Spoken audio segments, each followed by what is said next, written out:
नमस्कार. आपली बदलापूरमध्ये मी श्रद्धा तुम्हा सर्वांचं पुन्हा एकदा स्वागत करते. आजच्या या व्हिडिओच्या माध्यमातून खरं तर घरातील वातावरण, आपल्या मुलांसाठी, विद्यार्थ्यांसाठी शाळेतील वातावरण किंवा मित्रमंडळींसोबत असतानाचं वातावरण कशा पद्धतीचं असणं गरजेचं आहे यावरती विशेष चर्चा करणार आहोत. आणि या चर्चेमध्ये पुन्हा एकदा आपल्यासोबत सहभागी झालेले आहेत डॉक्टर अमरेंद्र चितळे सर आणि सेंट अँथोनी शाळेच्या माध्यमातून खरं तर या व्हिडिओचं आपण प्रसारण करतोय. आपण अधिक माहिती घेणार आहोत. आपल्यासोबत डॉक्टर अमरेंद्र चितळे सर असणार आहेत. सर, काय सांगाल? वातावरण माझ्या मते खूप महत्वाचं असतं आणि बोलतो ना की महत्वपूर्ण भूमिका असते आणि त्याच्यावरती सगळं काही ठरलेलं असतं, मुलांचं वागणं सगळं. काय वाटतं कशा पद्धतीचं असावं? आत्ताच्या ज्या म्हणजे जनरल जे मी एक स्टॅटिस्टिक्स जे बघतोय की मोठे झाल्यानंतर ॲडल्ट्स जे असतात त्यांच्यामध्ये समजा काही मेंटल इश्यूज समजा काही असतील, अगदी अँगर इश्यूज म्हणा, grief issues, hurt issues, guilt issues, असं काही समजा इमोशनल कुठलेही इश्यूज असतील तर त्याचं जे एक रूट कॉज असतं ते रूट कॉज ॲक्च्युली त्यांच्या चाइल्डहूडमध्ये असतं कुठेतरी, की लहानपणी काहीतरी झालेलं असतं.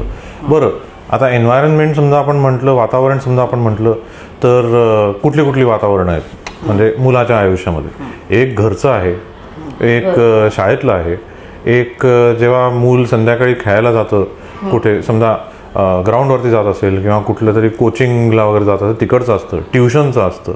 आणि कधी समजा घरी समजा काही गेस्ट्स वगैरे आले, ओके, तर मग ते एक आणखीन एक वेगळं वातावरण असतं. परत वेकेशनला कुठे गेले तर ते एक आणखीन एक एन्व्हायरमेंट असतं. तर पेरेंट्सना आणि टीचर्सना हे फार इम्पॉर्टंट आहे की त्यांना हे समजायला पाहिजे की काही झालं तरी म्हणजे तुमच्या आपसात किती जरी वाद असले तरी सुद्धा घरी पॉझिटिव्हिटी असली पाहिजे, म्हणजे ऑप्टिमिझम असलं पाहिजे. समजा घरीच समजा निगेटिव्हिटी असली तर मग मूल भरपूरदा तेच इम्प्रिंट होतं त्या मुलाच्या चेहऱ्यावरती, म्हणजे डोक्यामध्ये, की हो, नेगेटिव्ह इज करेक्ट, अँगर is correct, I have to go through sadness, म्हणजे तेच त्यांना योग्य. हां, करेक्ट. तर एक तर हे पेरेंट्सना माहिती असलं पाहिजे की मुलांसमोर काय बोलावं आणि काय नाही बोलावं. आपण ते कसं असतं की आता पेरेंट्स आता दोघंही आजकाल वर्किंग असतात, आईसुद्धा वर्किंग असते, बाबासुद्धा असतात. तर ते त्यांचं बाहेरचं एक फ्रस्ट्रेशन असतं, मग घरी आल्यानंतर घरचं एक फ्रस्ट्रेशन असतं, मग कधी एकमेकांशी समजा भांडले तर ते एक फ्रस्ट्रेशन असतं, कधी कधी ते मुलावर येतं. पण म्हणून अशी एक स्पेशल केस ॲक्च्युली डोक्यामध्ये तयार करून ठेवावी सगळ्या पेरेंट्सनी की काही जरी असलं तरी सुद्धा मुलासमोर ह्या असल्या गोष्टी, तुम्हाला नंतर तिकडे जाऊन काय एकमेकांना काठ्यांनी बडवायचं आहे एकमेकांना, ते तुम्ही काठ्यांनी बडवा, नाही बडवू नका, पण म्हणजे की ते मुलासमोर हां, ओके. तर ते एक आहे. शाळेतलं ॲटमॉस्फिअर, आता त्याच्यामध्ये मुलं आहेत, बाकीची मुलं आहेत आणि टीचर्स आहेत. टीचर्सना सुद्धा आता भरपूरदा असं होतं की असा कुठला तरी क्लास मिळालेला असतो ज्याच्यामध्ये अगदी दंगेखोर मुलं असतात. मग भरपूरदा टीचर्सच्या तोंडातून सुद्धा कधी कधी असं निघून जातं की तुम्ही सगळे युजलेस आहात, अगदी छोटंसं की तुम्ही सगळे युजलेस आहात, this is the worst class I have seen, okay. मग ते कुठेतरी मुलांना असं लागतं की बरं, कधी लागतंच असं नाही, पण कधी कधी त्यांना असं प्राऊड सुद्धा फील होतं की म्हणजे आम्ही सगळ्यात वाईट, ह्याच्या आधी जेवढी मुलं होती, जेवढ्या बॅचेस होत्या, मग तिकडे ते प्राऊड फील झालं की मग ते त्याच मार्गात जायला लागतात, ओके. बरं, जशी जशी मुलं मोठी होतात तसं भरपूर गोष्टी चेंज होतात, म्हणजे एक फिजिकल चेंज असतो, एक इमोशनल चेंज असतो, मध्येच एकदम प्रेम वगैरे सुद्धा होतं मुलांना, बरं का. तर ते प्रेम झाल्यानंतर कधी कधी असं होतं की नाही बाबा, म्हणजे ब्रेकअप होतो वगैरे. आणि हे आजकाल ते 7वी, 8वी, 9वी, 10वी तिथपासनं वगैरे सुरू, ॲटलिस्ट इन्फॅक्च्युएशन, क्रश वगैरे ते तिथपासनं वगैरे सुरू होतं.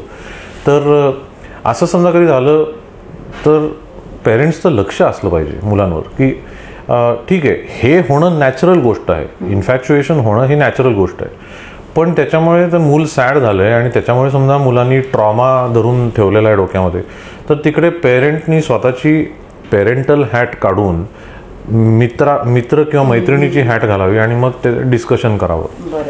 मग त्याच्यामुळे थोडंसं ऑप्टिमिझम येतं. म्हणजे अगदीच अगदीच ह्याच्यामध्ये हेल्प करणं अपेक्षित नाही, पण सपोर्ट, की अरे तुझं असं झालं का, ओके ओके, काही नाही, दुसरी मुलगी आहे ना, आता हे असं एक्सपेक्टेड नाही आहे. पण असं म्हणणं की अरे मी जेव्हा लहान होतो ना, म्हणजे तुझ्यासारखंच होतो, ओके, किंवा तुझ्यासारखीच होते, मला सुद्धा असं झालं, पण मी काय केलं माहिती का, तेव्हा दुसऱ्या गोष्टींमध्ये माझं लक्ष घातलं, अभ्यासामध्ये लक्ष घातलं, खेळामध्ये लक्ष घातलं.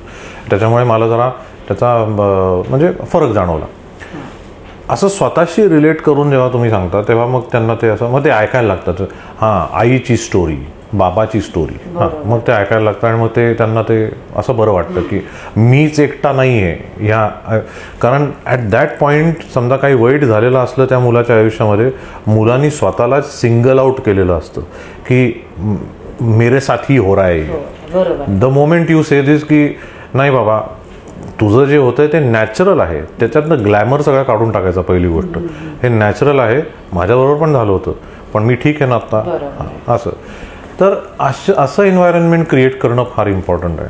बरं, तो आता कुठे खेळायला जात असेल, आणि खेळ फार इम्पॉर्टंट आहे. काहीतरी म्हणजे मी नेहमी म्हणतो की मुलांनी कुठला तरी एक खेळ खेळावा, किंवा मिनिमम एक खेळ खेळावा, कुठलं तरी आर्ट शिकावं, कुठली तरी नवीन लँग्वेज शिकावी, आणि म्युझिकबद्दलचं प्रेम असलं पाहिजे. ह्या 4 गोष्टींमुळे होतं काय की कितीही जरी प्रॉब्लेम असले बाजूला, तर एक मन असं डायव्हर्ट होतं टुवर्ड्स ऑप्टिमिझम, टुवर्ड्स पॉझिटिव्हिटी. तर प्रत्येक पेरेंटनी ॲक्च्युली हे केलं पाहिजे. अर्थात. तर आपण बरेच सोल्युशन जाणून घेतले, पालकांनी काय करणं गरजेचं आहे आणि कशा पद्धतीचं आपल्या मुलांसोबत नातं निर्माण करणं आणि त्यांना समजून घेणं त्या त्या वयोमानामध्ये गरजेचं आहे, याची माहिती आपण घेतलेली आहे. या पुढच्या व्हिडिओच्या माध्यमातून सुद्धा आपण अशाच एक वेगळ्या विषयावरती चर्चा करू. तुर्तास इथेच थांबतोय. व्हिडिओ जर्नलिस्ट प्रिया देशमुखसह श्रद्धा ठुंडे आपले बदलापूर.